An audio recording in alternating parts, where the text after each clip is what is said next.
চলুন দেখে নেওয়া যাক আজকে আমরা কোথায় ঘুরতে গিয়েছিলাম এবং কি রান্না বান্না করলাম। আসসালামু আলাইকুম এভরিওয়ান। আমরা সকালে ঘুম থেকে উঠে রেডি হয়ে নদীর পাড়ে ঘুরতে গিয়েছিলাম। এই তো নদীর পাড়, এটা শীতলক্ষ্যা নদী।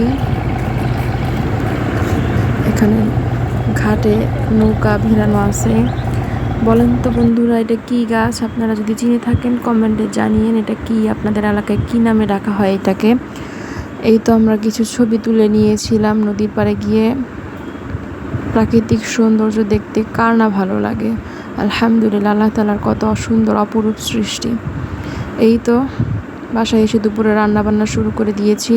প্রথমে কাতলা মাছগুলোকে হলুদ এবং লবণ দিয়ে ভেজে নিয়েছি এবং ফুলকপি ছিল ডিপ ফ্রিজে, এগুলোকে হালকা ভাপ দিয়ে রেখে দিয়েছিলাম, সেগুলো ভেজে নিচ্ছি। আলু ভেজে নিচ্ছি। এগুলো এখন ফুলকপি, আলু, টমেটো এবং রুই মাছ দিয়ে সুন্দর করে ভুনা করে নেব। এই যে ফ্রোজেন করা আমার টমেটো। এখন সামান্য তেল দিয়ে পেঁয়াজ, আদা, রসুন বাটা, হলুদ, মরিচ, ধনিয়া গুঁড়া এবং পরিমাণ মতো লবণ দিয়ে গরম পানি দিয়ে মশলাটাকে কষিয়ে নিয়ে এখানে আমি আলু ভেজে রাখা ফুলকপিগুলোর দিকে দিয়ে হালকা কষিয়ে নিয়ে পরিমাণ মতো ঝোল দিয়ে দেব। এই তো আমি একে সব কিছু দিয়ে দিচ্ছি। ফুলকপিগুলো এগুলো শীতের মধ্যে ফুলকপিগুলো ফ্রিজে সংরক্ষণ করে রেখে দিয়েছিলাম, সেগুলোই বের করে নর্মাল করে এগুলোকে ভেজে নিয়েছি তেল দিয়ে। এই তো আমি ভালো করে কষিয়ে নিচ্ছি।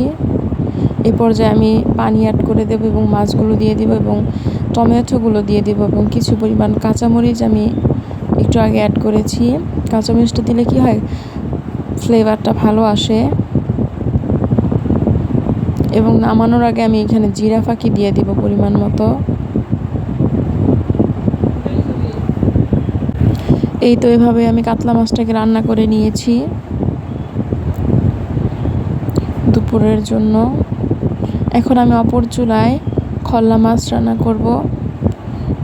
খল্লা মাছটাকে প্রথমে ভেজে নিয়েছি তেল দিয়ে, তারপরে আদা রসুন বাটা, পেঁয়াজ, হলুদ, মরিচ, ধনিয়া, পরিমাণ মতো লবণ দিয়ে মশলাটাকে কষিয়ে এখানে বেগুন দিব।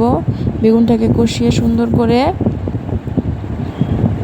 এই তো বেগুনটা আমার কষানো হয়ে গেছে। এখন পরিমাণ মতো ঝোল দিয়ে দিব এবং ভেজে রাখা খল্লা মাছগুলো এবং কিছু পরিমাণ কাঁচামরিচ দিয়ে নামিয়ে নিব। এই তো আমার খল্লা মাছ রান্না হয়ে গিয়েছে।